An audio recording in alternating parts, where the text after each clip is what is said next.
રાજકોટથી Rajkot paper leak કાંડ વચ્ચે રાજીનામાનો દોર શરૂ થઈ ગયો છે। સૌરાષ્ટ્ર યુનિવર્સિટીના ઇન્ચાર્જ કુલ સચિવે રાજીનામું આપી દીધું છે।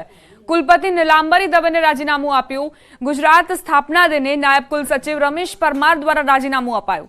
પત્રમાં નાદુરસ્ત તબિયતનું બહાનું આગળ ધરાયું છે। જો કે ઇન્ચાર્જ કુલ સચિવનો ચાર્જ અમિત પારેખને સોંપવામાં આવ્યો। બીસીએ સેમેસ્ટર 4 ના પેપર લીકની ઘટનાને 12 દિવસ વીત્યા છતાં પોલીસ ફરિયાદ નથી થઈ। સૌરાષ્ટ્ર યુનિવર્સિટી દ્વારા તપાસ કમિટી બનાવી તપાસ ચાલતી હોવાનું રટાણ કરવામાં આવી રહ્યું છે। છતર ગામે દંપતીએ ઝેરી દવા આપીને જીવન ટૂંકાવ્યું। નીલેશભાઈ મનસુખભાઈ ખૂંટ અને ભારતીબેન નીલેશભાઈ ખૂંટે આત્મહત્યા કરી। રાજકોટના હડાળા ગામે રહેતા દંપતીએ ટંકારાના છતર ગામે આવીને ઝેરી દવા ગટગટાવી। દંપતીનો પુત્ર મિલન ખૂંટ રાજકોટ પોલીસમાં કોન્સ્ટેબલ તરીકે ફરજ બજાવે છે। આર્થિક સંકળામણના કારણે આત્મહત્યા કરી હોવાનું પ્રાથમિક તારણ। ટંકારા પોલીસે વધુ તપાસ હાથ ધરી। પહેલા જામનગરમાં એટીએસના ધામા દેશ વિરોધી પ્રવૃત્તિઓ પર ચાંપતી નજર રાખવામાં આવી રહી છે। જયેશ પટેલના મળતિયાઓ પર પણ નજર રાખવામાં આવી રહી છે। દેશ વિરોધી પ્રવૃત્તિઓ પર ચાંપતી નજર રાખવા માટે એટીએસ અહીં સક્રિય જોવા મળી રહી છે। જામનગરમાં એટીએસની ટીમના ધામા જોવા મળ્યા છે। મોરબી ટંકારામાં હાર્ટ એટેકના કારણે યુવકનું મોત નીપજ્યું। રમેશ જેસંગભાઈ બાલાસરાનું મોત નીપજ્યું। મોરબીના નાગડાવાસ નજીક ક્રિકેટ રમીને ટંકારાના રાજાવડ ગામે પરત ફરતા સમયે ઘટના બની। યુવકને ગાડીમાં હાર્ટ એટેક આવ્યો હતો। પંથકમાં ઘાસચારો મોંઘો થતા પશુપાલકો ચિંતામય બન્યા છે। મહત્તમ પશુપાલન પર નિર્ભર રહેતા પશુપાલકોને ગૌવંશનો નિભાવ મુશ્કેલ પડી રહ્યો છે। છેલ્લા 1 મહિનામાં ઘાસચારો મોંઘો થતા પશુપાલકોને હાલાકી વેઠવાનો વારો આવ્યો। ઘાસચારો મોંઘો બનતા પશુઓનું દૂધ મોંઘું વેચાય તો નવાઈ નહીં, કારણ કે અગાઉ પણ માવઠાને લઈ તાલુકા અને ગ્રામ્ય મથકોમાં ઘાસચારાની અછત વર્તાઈ રહી છે। સારી ગુણવત્તાવાળા કડબના ભાવ અગાઉ 60 રૂપિયા મણ હતા, જે હાલમાં 120 રૂપિયાના આસપાસ વેચાઈ રહ્યા છે। પશુપાલકો સરકાર અને પ્રશાસન પાસે લીલા ઘાસચારાની માંગ કરી રહ્યા છે।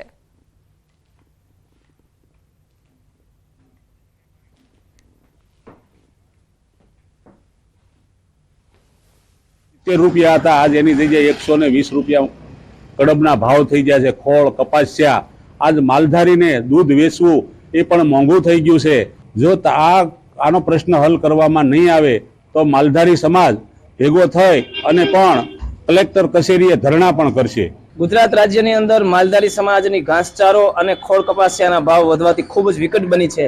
ત્યારે સરકારને અમે અવારનવાર રજૂઆત કરી, સરકાર અમારી કોઈ પણ પ્રકારે કાને વાત ધારણ કરી નથી। ખૂબ જ માલધારી સમાજની પરિસ્થિતિ ઘાસચારો ન મળવાના કારણે ઉનાળાની અંદર વિકટ પરિસ્થિતિ બની છે। પશુપાલકોને આ ઉનાળા દરમિયાન માલધારીના જે દૂધનું જે ઉત્પાદ થયું જોઈએ એ થતી ન હોય, ગરમીના કારણે ઘટે, જેના કારણે તેમને બહારથી જે ઘાસચારો હોય કે ખાણદાણ હોય જેના ભાવ ખૂબ વધારે રહ્યા છે। માલધારીને સરકારશ્રીને કંઈક અનુરોધ છે કે તેઓ ઘાસચારો છે કે દાણ છે આની કંઈક પેકેજિંગ કે સહાય બહાર પાડે।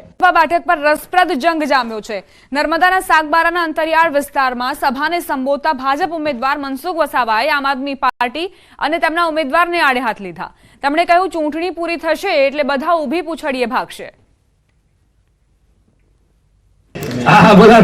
બધા ઊભી પૂછડી ના આવવાના છે ચૂંટણી પૂરી થશે ત્યારે। કોઈ ઇટાલે ફિટાલે દેખાવાનો નથી અહીંયા। આ તો ચૂંટણી છે। હમણાં થોડાક દિવસમાં તમે જોજો કેજરીવાલના ધર્મપત્ની પ્રચારમાં આવવાના છે। ગમ ભાઈ તમને એટલો તો પ્રેમ છે? અરે એ કેજરીવાલ દારૂ કૌભાંડમાં ત્યાં શું છે, મહારાષ્ટ્રની જેમ દિલ્હીમાં છૂટછાટ છે, એટલે પેલા મોટા ઠેકેદારો હોય ને એમાં એમને કોઈ ટકાવારી લીધી હોય છે, એટલે કેટલાક લોકોને દબાવ્યા હશે, નહીં આપતા હોય એટલે અહીંયા પેલા ચૈતર વસાવા નહીં એના માણસો સાથે કોઈ કોન્ટ્રાક્ટરને દબાવે, કોઈ અધિકારીને દબાવે, આટલા પૈસા આપજો, આટલા પૈસા આપજો, અલગ અલગ એ રીતના દારૂ કૌભાંડમાં કેજરીવાલે ધમકાયા મોટા ઠેકેદારોને। તો એ વાત કોંગ્રેસના અજય માકણ પાસે પહોંચી। અજય માકણે 1 વર્ષ પહેલા કૌભાંડ બહાર પાડ્યું અને સરકાર પાસે તપાસ માંગી, સરકારે તપાસ કરી, એમાં કૌભાંડમાં બહાર નીકળ્યું ને એમાં જેલમાં ગયો। એમાં ભાજપનો ક્યાં વાગ્યો? મનસુખ વસાવાએ ચૈતર વસાવા પર પ્રહાર કરતા તેમના જેલમાં જવાનું પણ કારણ આપ્યું।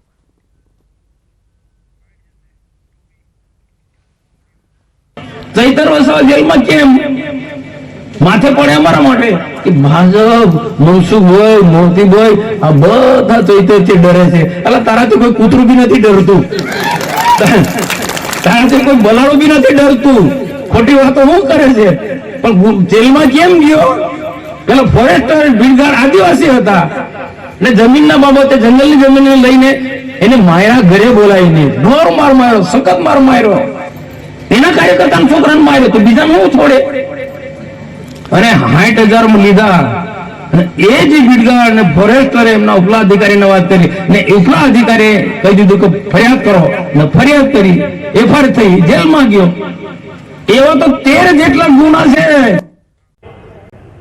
વિજય વિશ્વાસ સભામાં આપણી સૌની સાથે મંચ ઉપર ઉપસ્થિત જનપ્રિય જનનાયક દૂરંદેશી નેતૃત્વના ધની વિકાસ પુરુષ આદરણીય પ્રધાનમંત્રી શ્રી નરેન્દ્રભાઈ મોદી સાહેબ, મારા સાથી મંત્રી શ્રી ભીખુસિંહ પરમાર, સાંસદ શ્રી દીપસિંહ રાઠોડ, શ્રીમતી શારદાબેન પટેલ, રાજ્યસભાના સાંસદ શ્રી રમીલાબેન બારા, સાબરકાંઠા લોકસભાના ઉમેદવાર શ્રીમતી શોભનાબેન બારૈયા, મહેસાણા લોકસભા બેઠકના ઉમેદવાર શ્રી હરિભાઈ પટેલ, વિજાપુર વિધાનસભા બેઠકના ઉમેદવાર શ્રી શ્રીજે ચાવડા, અરવલ્લી જિલ્લા પંચાયતના પ્રમુખ શ્રીમતી પ્રિયંકાબેન ડામોર, સાબરકાંઠા જિલ્લા પંચાયતના પ્રમુખ શ્રીમતી ભારતીબેન પટેલ, પ્રદેશના ઉપાધ્યક્ષ શ્રી કૌશલ્યકુંવરબા પરમાર, સાબરકાંઠા જિલ્લાના પ્રમુખ શ્રી કનૈયાલાલ પટેલ, અરવલ્લી જિલ્લાના પ્રમુખ શ્રી રાજેન્દ્રભાઈ પટેલ,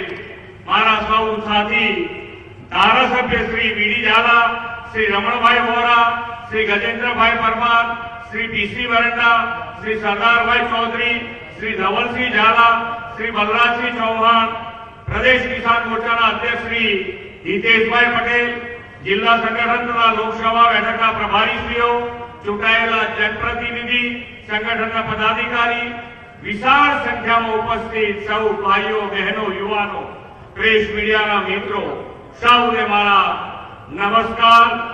જય શ્રી રામ. વિશ્વની સૌથી મોટી લોકશાહી એવા આપણા દેશમાં લોકશાહીની ચૂંટણીનું પર્વ ઉજવાઈ રહ્યું છે. તેની આ વિજય વિશ્વાસ સભામાં વિશ્વ નેતા અને યશસ્વી વડાપ્રધાન શ્રી નરેન્દ્રભાઈ મોદીનું સમગ્ર ગુજરાતની જનતા જનાર્દન વતી હું સ્વાગત કરું છું. આજે આપણા ગુજરાતનો સ્થાપના દિવસ, ગુજરાત ગૌરવ દિવસ છે. સૌને ગુજરાત ગૌરવ દિવસની ખૂબ ખૂબ શુભેચ્છાઓ પાઠવું છું. ગુજરાતે અઢી દાયકામાં આદરણીય શ્રી મોદી સાહેબની વિઝનરી લીડરશીપમાં 10 દિશાએ વિકાસની હરણફાળ ભરી છે.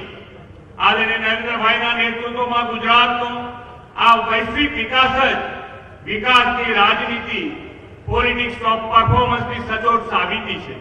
વડાપ્રધાનશ્રીના નેતૃત્વમાં આ લોકસભાની ચૂંટણીમાં ભારતીય જનતા પાર્ટીને અભૂતપૂર્વ જનસમર્થન મળવાનું છે તેવો આપણને સૌને વિશ્વાસ છે.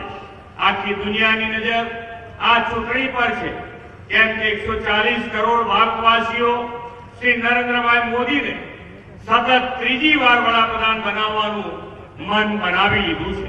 શ્રી નરેન્દ્રભાઈ મોદી દેશ અને દુનિયામાં એ સાબિત કરી બતાવ્યું છે કે વિકાસની રાજનીતિથી દરેક ચૂંટણી જીતી શકાય છે. તેમણે પાછલા 10 વર્ષમાં સેવા કાર્યોથી દેશમાં સતત અવિરત વિકાસની ગેરંટી સાકાર કરી છે. આજે નાગરિકોને વિશ્વાસ બેઠો છે કે મોદીની ગેરંટી એટલે માત્ર વચનો નહીં, પરંતુ ગેરંટી પૂરી થવાની ગેરંટી. મોદી સાહેબની ગેરંટી એટલે સંકલ્પથી સિદ્ધિ, વિઝનથી વિકાસ, સહકારથી સમૃદ્ધિ, અંત્યોદયથી સર્વોદય અને આત્મનિર્ભરથી આત્મસન્માન. જેનું ભૂમિપૂજન કરે તેનું લોકાર્પણ પણ કરે અને જે કહ્યું તે કરી બતાવ્યું. આ છે મોદીજીની ગેરંટી. પરફોર્મ, રિફોર્મ અને ટ્રાન્સફોર્મ આ કાર્યમંત્રથી ચાલતી સરકાર એટલે મોદી સરકાર. ગરીબ, યુવા, અન્નદાતા અને નારી શક્તિનું હિત જો હૈયે હોય તો વિકાસ દ્વારા જીવન કેવી રીતે બદલી શકાય તેનું ઉદાહરણ વડાપ્રધાન શ્રી નરેન્દ્રભાઈ મોદીએ પૂરું પાડ્યું છે.